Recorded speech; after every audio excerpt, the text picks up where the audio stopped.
I want to talk a little bit about polar bonds and polar molecules.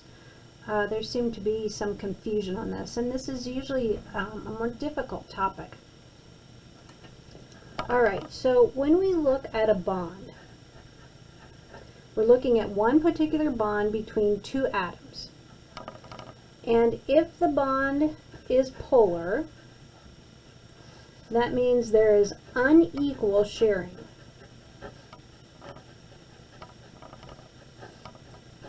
Of those electrons. One atom within that bond wants the electrons more than another one. And the electronegativity chart is telling us which atom wants the electrons more. So if we would just look at C and O, O wants the electrons more because it has a larger electronegativity. And so all we have to do is look at those electronegativities, and then we can decide if it's going to be nonpolar, meaning the difference is less than 0.4, or it's going to be polar. So 0.4 is the cutoff between either being nonpolar or polar for our bonds. Okay, so in the case I have Al and Cl. So if I go, Al is 1.5 and Cl is 3, so that means the difference is 1.5. So 1.5 is definitely bigger than 0.4, so that means it's polar. And between those two, Cl wants the electrons more. So we would have these little dipoles. They're arrows basically, but these are showing that the Cl's want the electrons more than the Al. Okay, in the case of N and O, N is 3, O is 3.5, so the difference is 0.5. That's enough to be polar. And O wants them more. So I'd have a dipole here and a dipole here. Okay, in the case of C and O, C is 2.5, O is 3.5. The difference is 1. So that's again polar, and O is bigger. In the case of C to H, C is 2.5, H is 2.1, the difference is 0.4. So that could be right on the line. Usually I say that it's nonpolar. Okay, so I wouldn't draw any arrows here because that difference is small enough that they both want them about the same. And like I said, it's right on the line, so you could say that C was bigger and draw your arrows in.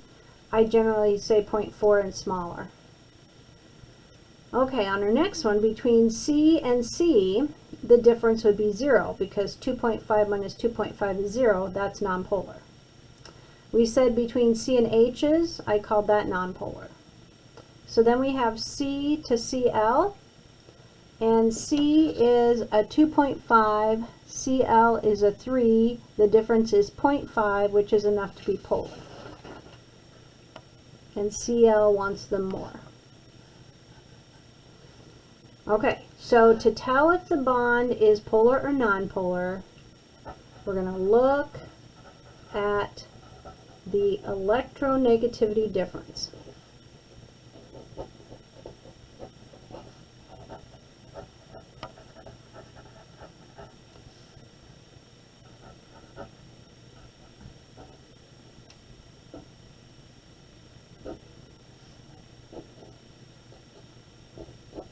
Okay, and if that electronegativity difference is greater than 0.4, then we're going to call it polar. If it's less than 0.4, we're going to say it's nonpolar. So as far as determining whether the bonds are polar or not, that part is pretty easy. Now, when we look at the whole molecule, this is where things get to be a little bit trickier.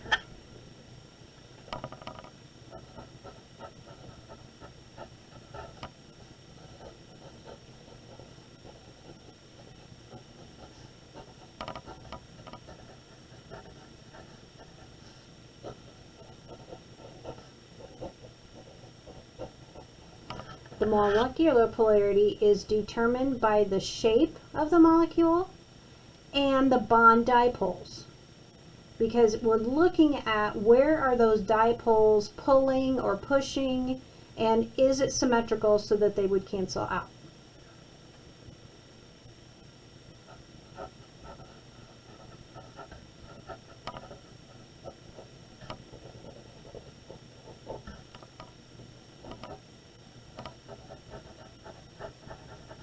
And if those bond dipoles cancel, then it's nonpolar. Now, I like to think about it being a tug of war. That's how I kind of think about it. All right, so in the case of this first molecule, let's say I have one person standing in the middle, then I have three people all pulling out on them, and they're all pulling out the same because they're all chlorines.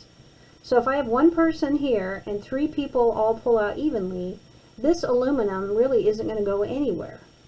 All of these are going to cancel out because they're all pulling outward evenly. So those bond dipoles all cancel and it's nonpolar.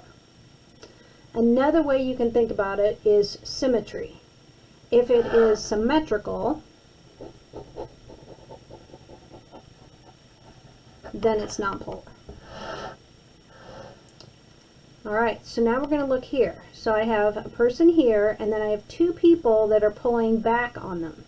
So if you're sitting here and two people are pulling back on you, and there's nothing pulling in front, you're going to go backwards, right? You're going to kind of go back this way. So that means these dipoles don't cancel. They're both pulling back. So this one is polar. And this molecule is not symmetrical. I got O's down here, but nothing up here. Okay, if I look at my next one, this part isn't even polar. I have a polar bond here. So if I have one person here, somebody pulling it this way, but nothing pulling back, that means this whole thing is kind of going to go up. So that would be polar molecule. And it's not symmetrical. I got H's down here and O's up there. Alright, this one was, you had something similar in your lab. So in this case, those don't have, we said those are nonpolar. I have one pulling this way and one pulling this way. Those are opposite directions, so those would cancel out. And since they cancel, it's nonpolar. Alright, so just to kind of summarize, to look and determine if the bond is polar or not, you're just going to subtract those electronegativities, and if the difference is greater than 0.4, we're going to say it's polar. And the arrow points toward the one that has the greater electronegativity. Okay, that's the one piece. Now, to determine if the molecule is polar or not, we have to look at where are those dipoles at and how is this pulling. And like I said, I think about this as being kind of a tug of war, and if that central atom would move. Okay, so based on how these things are pulling, is this one going to move? So if the bond dipoles cancel, we say it's nonpolar. If they don't cancel, then it's polar. And we can look at the symmetry. If it's symmetrical, it's also nonpolar.